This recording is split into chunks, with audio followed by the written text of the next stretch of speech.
What's up, everybody? This is Cole, and this is my first vinyl video. So without further ado, let's just go ahead and get into the good shit. The first thing I'm going to show you is actually not a record or a physical format of music, but still music related. It's actually an art piece, and this particular piece is called Mountain Void, and it's by artist Avery Bradshaw.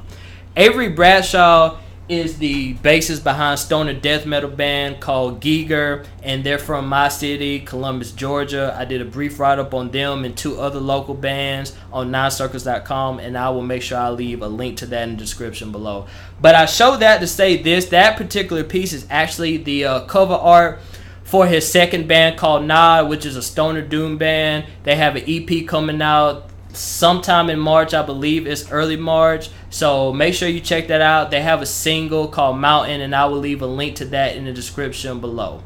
But just wanted to show that off, just to showcase the local bands in my city. Big shout out to Giger and Nod.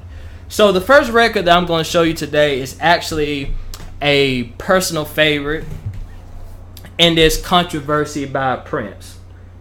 This is by far my favorite Prince CD out of his whole discography. I think the song itself, Controversy, me hearing that on the radio at whatever age I was when I was like riding with my pops, like that is what made me a Prince fan. I do remember it was that particular song. Like out of all of those funk bands and R&B musicians that my parents listened to when I was growing up, Prince just always stuck out to me. And it's pretty obvious because he was always original. He had his own sound. He had his own style. He just had his own way of carrying himself in general.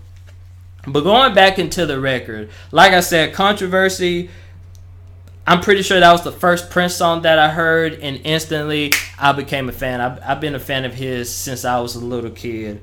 Going into like sexuality, which the subject matter still kind of lingers in with the first track about him not really trying to be accepted, but him being questioned by people about what he is, his ethnicity, his sexuality, and just based upon how he presented himself. Because like I said, Prince really wasn't that out there. He was just different. But going back into the record, Do Me Baby is actually the best R&B song I've ever heard in my life, hands down. With songs like that and Jack You Off, it's pretty much obvious like what Prince was what he was trying to accomplish when he dropped this album. The insert is just plain white and the record is just plain black, so I won't bother showing that. But the perfect piece to this album, going along with like the subject matter and the title, is actually this poster. If I could just unfold it and show it to y'all. Yeah, check that shit out. I'm gonna let you see all of that. That is Prince from head to toe. Like I said, super eccentric dude, was not scared or uncomfortable with like who he was and how he presented himself, which is why I love him as an artist. I wish I would have met him. I wish I would have saw him live, but yeah. And by the way, I do not feel uncomfortable about owning this and showing this. I would hang this up on my wall just because it's Prince. Going to the next record, this is Necromante. I believe it's Necromante. The E might be silent. I honestly don't know. I haven't heard anybody else talk about this band to know if I'm pronouncing it the correct way or not. But Necromante is actually a Brazilian black metal band. I scooped this up last year because I believed it dropped last year. What I like about this band, is the Brazilian acoustics that goes into this album. Yeah, I mean, don't get me wrong. Like the black metal, it's solid. It's pretty tight. I mean, it's not like outstanding. It's pretty much just your ordinary run-of-the-mill black metal. But just kind of like what they put into it, they really make it seem like it's their own, and it's not just another black metal album that's out there. Here is the lyric sheet and some pictures right there of the band.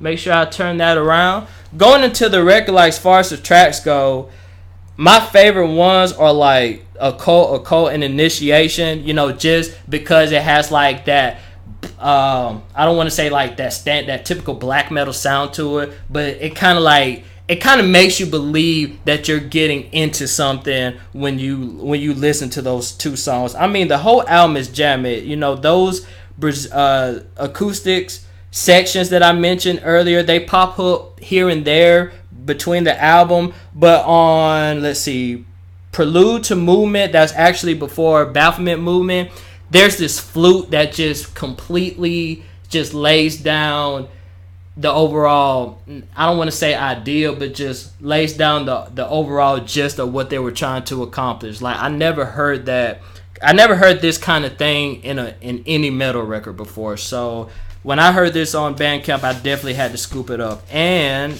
I actually got it on this very nice Barney Purple. There's the record right there. So yeah, Necromante. And like I said, I believe this dropped last year. It's off of Iron Bonehead, if you can see that. Alright, next record I'm going to go into is Vastum with Hold Below.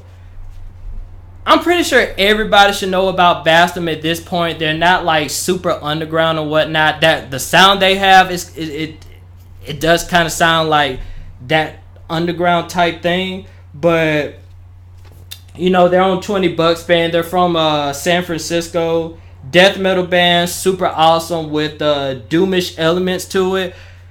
I want to say I really didn't pay attention to Death Doom until I heard this. Not trying to say Vastum is just a straight up Death Doom band, because some people say they are, or they're just a death metal band with doomish elements. I really don't care about either or.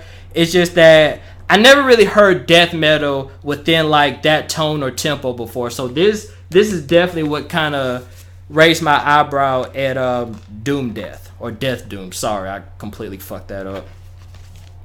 The record's on black, so I won't bother showing that. Here is the lyric sheet and the credits. This is a jamming ass album. I really don't want to say a banging ass album. It's just the guitar tones, the song Hold Below, really the song what's the name of that song? The song In Sickness and In Death, like just how that song starts off and like how the riffs kick in. Super addictive. Super addictive. Yeah, Vastum, Hold Below. Straight out of $20 span. Alright, the next record I'm going to show you. Damn, I'm on my last record that quick. This is Gore by Deftones. Now Deftones was what got me into metal. And even though this is really not like one of my favorite albums from them, it's still a pretty cool album. It's at the bottom along with Adrenaline, but I mean, I dig it. I was kind of hyped for it when it first dropped, because, you know, what Deftones fan does not get hyped for a new Deftones album? This dropped in April 8th of 2016, because I remember it dropped on like the same week of my birthday, but that's really not important. But yeah, Deftones.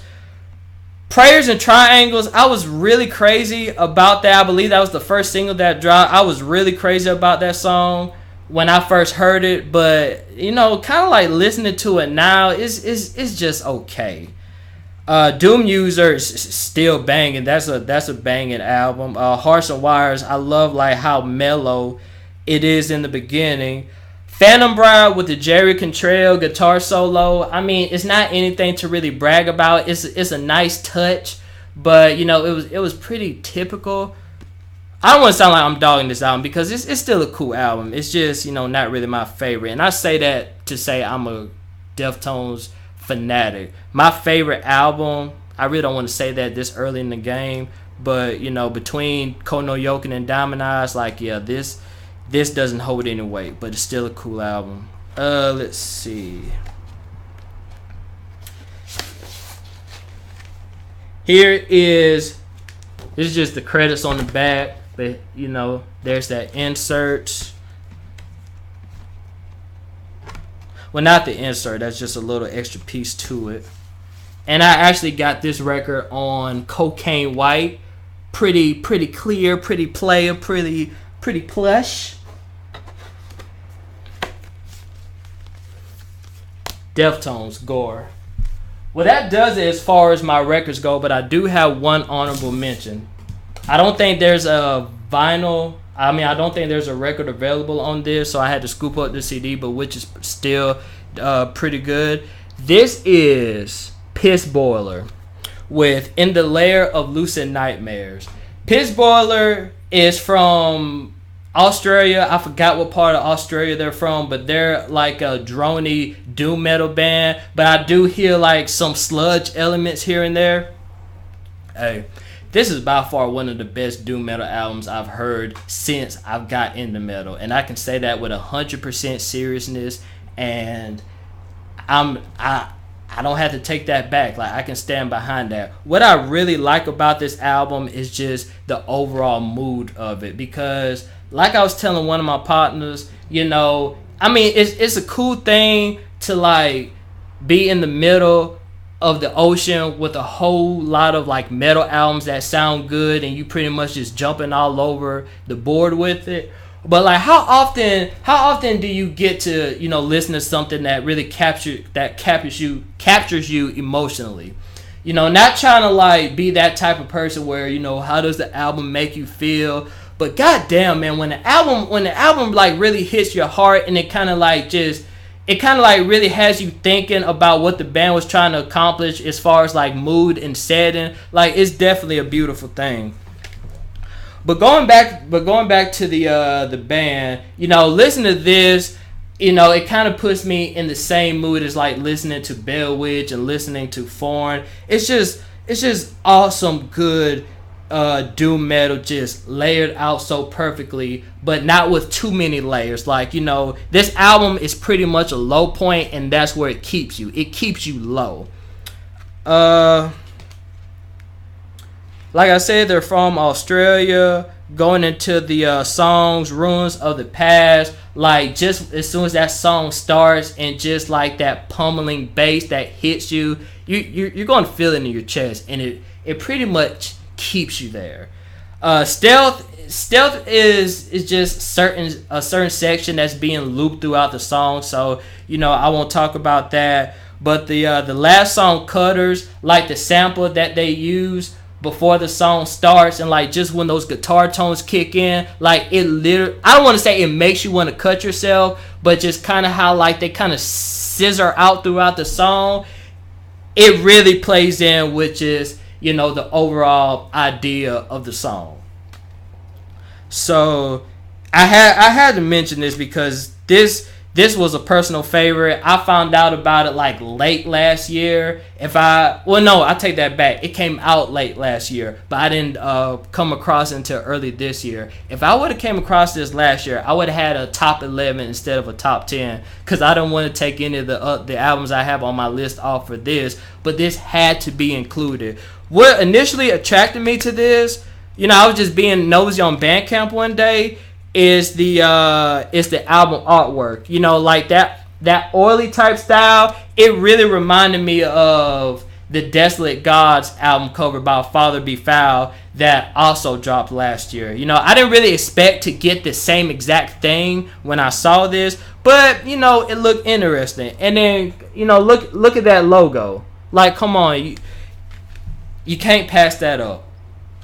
But this is definitely one of the best doom metal albums I've ever heard. Like, if Pissboiler, if you guys just so happen to come across this, which I really doubt, but just in case you do, like, hats off to y'all, man. Y'all did y'all fucking shit with this album. Like I said, the emotion behind this album, I don't have to be in a specific mood to listen to this. I can be like happy or just overly excited or whatever, but I can still feel like the low point and still kind of like ride the whole wave of the of this album. It's just such a fucking good album. Like I said, one of the best doom metal bands I've heard in a long time. You know, outside of foreign, because I really like foreign too. But I hope I can come across more shit like this. I mean, of course, more Pissboiler, which is kind of actually a funny name, but just, you know, just more metal that just, you know, really touches me emotionally. You know, just outside of just listening to like another banging metal album, which is cool. Don't get me wrong, but I prefer to feel something. That's just me. So yeah, hopefully that mumble, ramble, whatever you want to call it, was a complete waste of your time. But I do appreciate you watching my video. If you dig my channel, if you like my vids, make sure you subscribe and like, and, you know, tell your partners, tell your mamas, tell whoever, you know, you fuck with about me. And I will see you guys next time. All right, be easy.